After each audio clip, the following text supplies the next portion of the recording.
Se você já sentiu um aperto no peito, uma inquietação que não dá para explicar, esse vídeo é para você. Hoje eu vou explicar o que a psicanálise realmente entende por angústia e te mostrar por que ela pode estar te travando mesmo sem você nem perceber. A verdade é que quando a angústia não é entendida, a gente tenta calar ela à força. Isso só piora as coisas. Isso pode virar tristeza constante ou até aquela sensação de vazio que não vai embora. Meu nome é Thiago Hora, eu sou psicanalista, eu já estive do outro lado, sentindo essa mesma angústia e também sem saber o nome dela. Se você ainda não entende o que é angústia, o que é ansiedade e como que isso pode estar te atrapalhando, fica tranquilo, porque Freud explica. E fica comigo até o final, porque aqui nesse vídeo, em algum momento, eu vou te apresentar 3 práticas simples, de uma forma muito fácil de entender, que vão te ajudar de uma vez por todas a lidar melhor com essa ansiedade ou com esse aperto no peito. Mas calma, porque essas práticas, para elas funcionarem, você precisa ter entendido cada pontinho aqui que eu vou explicar, todos eles são muito importantes. Aqui nesse canal a gente vai fazer diferente. Eu não vou te pedir para se inscrever agora no começo do vídeo. Eu vou fazer um jogo diferente com você. Assiste esse conteúdo e se lá no final do vídeo você tiver gostado e tiver esse conteúdo tiver te ajudado de alguma forma a pelo menos entender ou sentir um pouquinho de alívio disso tudo que você tá passando, aí você se inscreve ou deixa um like para eu saber que eu tô no caminho certo, que esse conteúdo vai ajudar outras pessoas no futuro, tá bom? Agora, sem enrolação, vamos direto pro ponto. Na visão do Freud, a angústia não é só um sintoma ou uma emoção. Ela é como um alarme do nosso corpo, como se o nosso corpo estivesse gritando, tentando falar alguma coisa pra gente. Um sinal de que algo dentro de nós está em conflito. O mais curioso é que às vezes a gente pode sim sentir angústia antes mesmo de entender o que está rolando de errado com a gente. Para entender um pouquinho mais sobre o que é essa angústia, a gente precisa dividir ela da dor. A dor é uma causa clara. Você bate o dedo e sente dor. Até xinga às vezes. Mas a angústia, ela aparece do nada. É um desconforto sem endereço e sem motivo aparente. E segundo Freud, elas nunca aparecem juntas. Quando o corpo sente dor, o psiquismo foca nela. E a angústia some. Quando a dor vai embora, a angústia volta. Pô, Tiagão, mas você tá falando que eu preciso sentir dor pra curar a angústia? Não, calma que você vai entender. É como se a dor dissesse cuida do corpo e a angústia dissesse cuida da alma. Eu vou deixar tudo isso muito mais claro para você. Vamos usar uma metáfora. Sabe quando você vai empurrando os problemas com a barriga, ocupando a mente com trabalho, redes sociais, comida? Isso é como se seu corpo estivesse se anestesiando para não ouvir a angústia ou outros sentimentos. Mas ela continua lá. E quando tudo se silencia, ela volta a falar. O problema é que a maioria das pessoas quer calar a angústia ou fugir dela. Quando na verdade ela só está dizendo, ei, tem algo aqui dentro que precisa ser olhado. E quanto mais a gente tenta fugir, mais ela corre atrás da gente, mais ela cresce.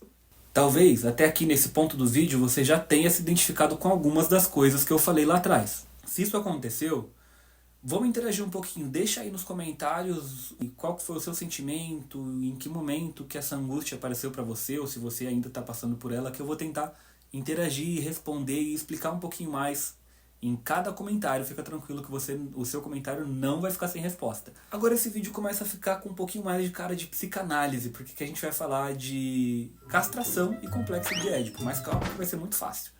A gente vai falar um pouquinho da infância. Freud explica que muitos momentos de angústia têm raiz em conflitos antigos, principalmente quando a criança começa a perceber que nem tudo que ela quer ela pode ter, e aparecem os famosos complexos de castração, complexo de Édipo. Não precisa entender esses nomes agora, o importante é saber o seguinte. Lá na infância, quando a gente percebe que o mundo tem regras, que o amor dos pais não é só nosso, ou que a gente não pode tudo, nasce a angústia. É o momento em que a realidade começa a se confrontar com os nossos desejos. E se isso não é bem processado, esse conflito volta depois na vida adulta, como se você ainda estivesse precisando cuidar daquele conflito lá da infância que você ainda não resolveu. É como a sujeira de casa. Se você vê que a casa está suja, você entende que, opa, o conflito é, eu preciso varrer a casa porque eu estou pisando nessa sujeira e isso está me deixando desconfortável, mas você só varre essa sujeira para debaixo do tapete, em algum momento você vai precisar tirar essa sujeira debaixo do tapete para que você realmente resolva o conflito da sua casa estar suja. Quando que a angústia vira um sintoma? Se a angústia ficar presa e não é escutada, ela vira outra coisa. Pode virar uma tristeza profunda, que a gente chama de melancolia. Pode virar pensamentos repetitivos e ações compulsivas, o que na psicanálise a gente chama de neurose obsessiva. Traduzindo, são sintomas que tentam dar conta de uma dor que ainda não foi nomeada. E você precisa nomear.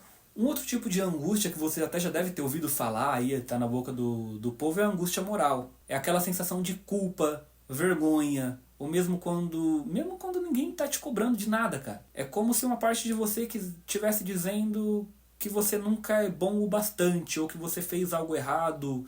Isso daí não nasce do nada. Muitas vezes vem das cobranças sociais mesmo, da comparação, da culpa que foi aprendida, porque a culpa e o julgamento eles são aprendidos. Quem ensina isso pra gente, né, a julgar, a saber se a gente está fazendo algo teoricamente certo ou teoricamente errado, é a sociedade, são as regras que os nossos pais vão impondo pra gente lá no nosso desenvolvimento. Essas regras elas podem ser boas se forem bem explicadas e bem desenvolvidas, ou ruins quando são aplicadas de uma forma não muito funcional. Chegou o momento que vocês estavam esperando. A gente vai falar agora de uma forma muito simples sobre aquelas 3 práticas que eu prometi lá no começo do vídeo, que podem ajudar você a lidar melhor com a angústia no dia a dia. A primeira coisa, para de tentar fugir da sua angústia. É isso mesmo. Em vez de fugir, por que você não escuta ela? Quando você sentir essa angústia e sentir aquele impulso de fugir dela, você pode pegar um papelzinho e uma canetinha e escrever, porque isso é muito importante. O que não está escrito, o vento leva, tá? Escreve aí essa pergunta e você vai responder ela no momento que você sentir esse impulso de fugir. O que será que eu estou tentando evitar de sentir ou olhar agora? Essa pergunta vai te abrir uma porta muito importante dentro do seu processo terapêutico e até para o próprio autoconhecimento, tá bom? A segunda prática é ainda mais importante, é você escrever a sua angústia. Pega aquele papel e aquela caneta e tenta escrever o que você está sentindo agora. Mesmo que não faça sentido, isso vai te ajudar a tirar do corpo e colocar para fora. Mesmo que você não esteja falando com outra pessoa, só anotando, muitas vezes o que é confuso aqui dentro vira palavra. E a palavra organiza o caos. Olha que frase bonita, hein? A terceira e uma das mais importantes é que você crie pequenos rituais de pausa. Reserve um momento do seu dia para ficar em silêncio, sem música, sem tela, sem TikTok. É nesse silêncio que a angústia se revela. É nele que você pode começar a escutar o que realmente a sua alma, o seu interior está querendo te dizer. No começo é muito difícil porque você ainda não absorveu esse conhecimento todo sobre como lidar com a angústia. E é claro que a gente sempre quer manter o nosso conforto, mas vai por mim. Daqui a algumas semanas, daqui a alguns dias lidando com essa angústia, seguindo essas técnicas aqui que eu estou te passando, você vai estar muito melhor, você vai ter expert nisso. Agora, chegamos naquele momento de concluir aquele joguinho que a gente comentou lá no começo do vídeo.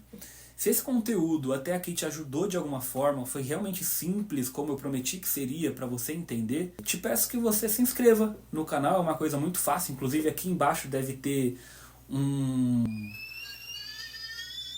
botãozinho que se você clicar nele vai aparecer ali o inscreva-se, é muito rápido e assim você vai ficar recebendo conteúdos como esse, para te ajudar a entender melhor o que é angústia, o que é ansiedade, o que é sofrimento, por que você está sofrendo com isso ou aquilo, e tudo isso de uma forma muito simples de entender. Esse é o propósito desse canal aqui do Freud Explica. E vai me ajudar a entender se esse vídeo realmente te ajudou e se pode ajudar outras pessoas no futuro. Se você também sente aí que às vezes carrega uma angústia, que nem entende de onde vem, saiba que, você não tá sozinho, isso é mais comum do que parece e que isso tem saída. Mas tem um erro que quase todo mundo comete quando começa a se escutar, quando começa a lidar com a angústia, e isso pode travar todo o seu processo. No próximo vídeo, que deve estar aparecendo para você aqui, agora, eu te explico muito melhor como evitar esse erro, tá bom? Te espero lá.